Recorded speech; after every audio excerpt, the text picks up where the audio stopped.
Have you ever heard the stagnant water stinks? That's exactly what happens to you when you are a designer and you do not constantly upskill. So, if you have a time-consuming job or you're a busy freelancer and do not even have time to do the things you love, talk more of taking extra courses to upskill in your career, then this video is for you. If you also have a desire to obtain a new skill but you have no clue how you're going to go about it, this video is for you. So do well to stick to the end because I have a very realistic strategy that's very flexible that is going to help you. And also, you might have never heard of this idea before, so stick to the end. Hey guys, my name is Chidima. I'm a product designer and I make videos about design, entrepreneurship, and lifestyle. So if that interests you, do well to subscribe to this channel for premium updates. Now, upskilling means to acquire more advanced skills through additional education and training. So what it means essentially is that to upskill, you already have a skill, you just want to level up. And for you to level up, you have to know what you're leveling up to.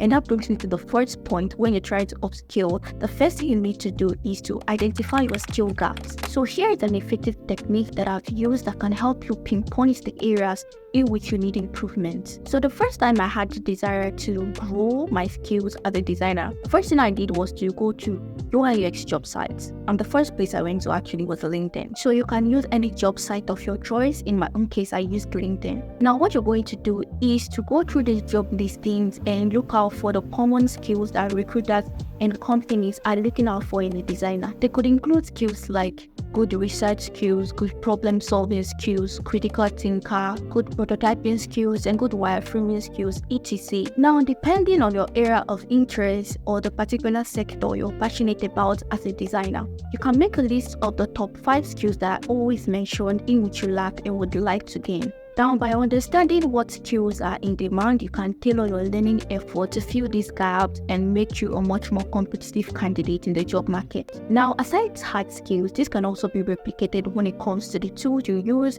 and also the soft skills that are in demand in your industry. Now, this technique not only helps you upskill, but it helps you prepare yourself to become a candidate for the standard job market. My second go-to tip when it comes to upskilling as a designer is something I call micro-learning or just-in-time learning. So from the word micro, you can guess it means breaking down your learning goals into smaller tasks that are achievable. And it's still equivalent to something I call just-in-time learning, which is the act of learning what you need that is just enough for you to get started at that particular instance. So it's basically a need-related learning, which means you're learning something you need at that particular point. Now, this approach is very important because it's a good fit for you if you're someone who is very busy with your job or with your freelance opportunities and life in general. So instead of committing to courses with a very long duration of time, of which you obviously might not have the time, you can consider taking a short tutorial,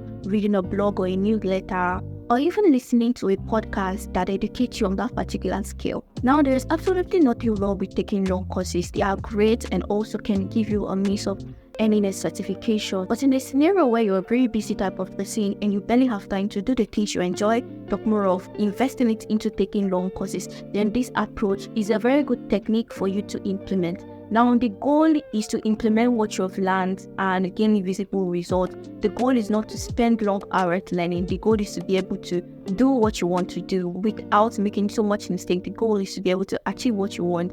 So whether you take long courses or you take short tutorials and you end up achieving what you want, is perfectly fine. So you can start by setting aside 10 to 15 minutes probably every day or during your leisure time to pick on this skill to learn and to relearn and learn. Try sticking to this technique, try sticking to the time, and you'll be amazed how much you're going to learn in a very short duration of time. The third tip or technique that is on my list is project-based learning. Now, for me, this means working on real-life projects. So even if it doesn't have to be a project that you got from an actual company, you can set aside time to work on a real-life project that is going to practically teach you that skill. You don't have to linger around waiting for the time to get an opportunity. You can provide yourself with an opportunity that can teach you that skill just like you were in a working environment. Now, working on a real-life project doesn't always have to do with your portfolio. It can also have to do with making you a master of that skill. You can start with a personal project, or you can reach out to someone who you might enjoy collaborating with. Now, let's say for instance that you lack communication as a soft skill. You can decide to join an online community to build with people and you get to communicate with a diverse group of people. It could be developers, designers, mobile app developers, writers, and all of that. It just gives you that room to be able to create that communication skill you need in order to advance your skill. Now, a very good application of this or example from me personally was when I decided to have a leadership skill. I decided to grow my leadership skill. So one thing I did was to join a hackathon. I decided to be the team lead to organize the developers. We were a team of 3. It was a very small team. I was a designer, and then we had a front-end developer and a back-end developer.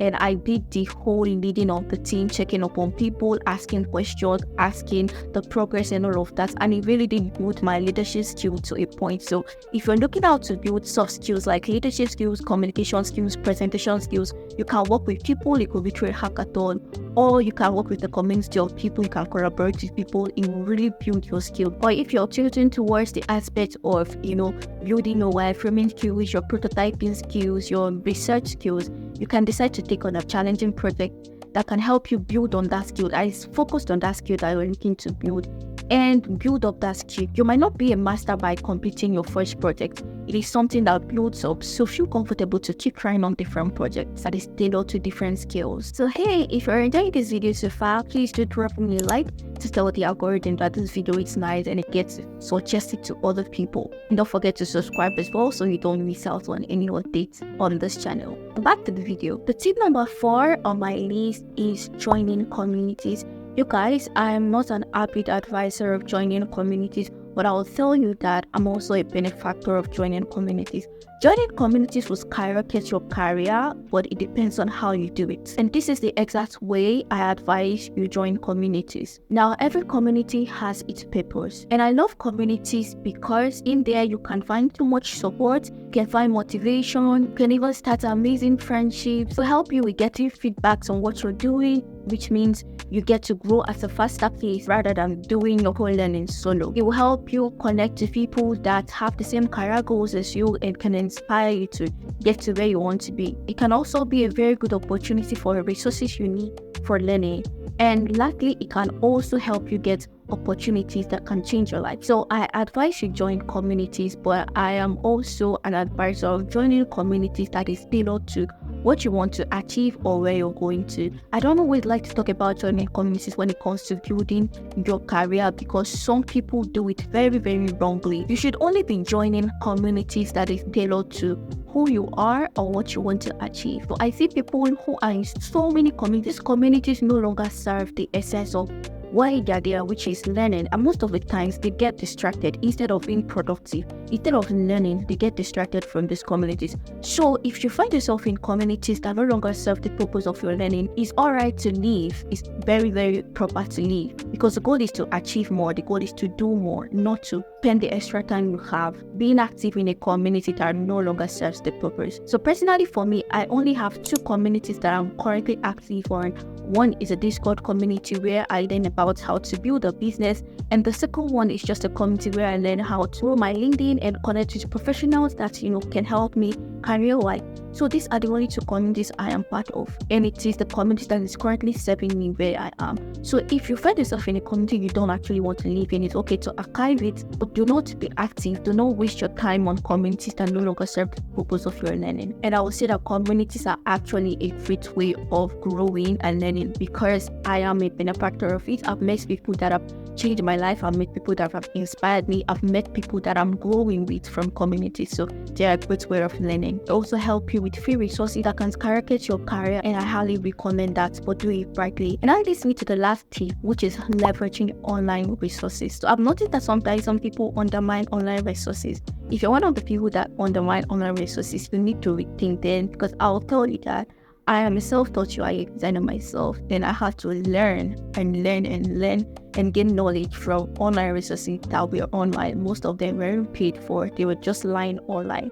And I'm saying it because most times people want to upskill or learn a new skill but do not have the amount it takes to invest into courses. So platforms like Coursera and so much more offer free courses that can help you get started. And also a very good platform is YouTube. Just like you're currently learning now, it's a very good platform for learning for free. So look out for courses that help you gain the skills you want to learn. And the goal is to choose resources that fit your learning style in your schedule, whether it is the person you're learning from or the platform you're learning from.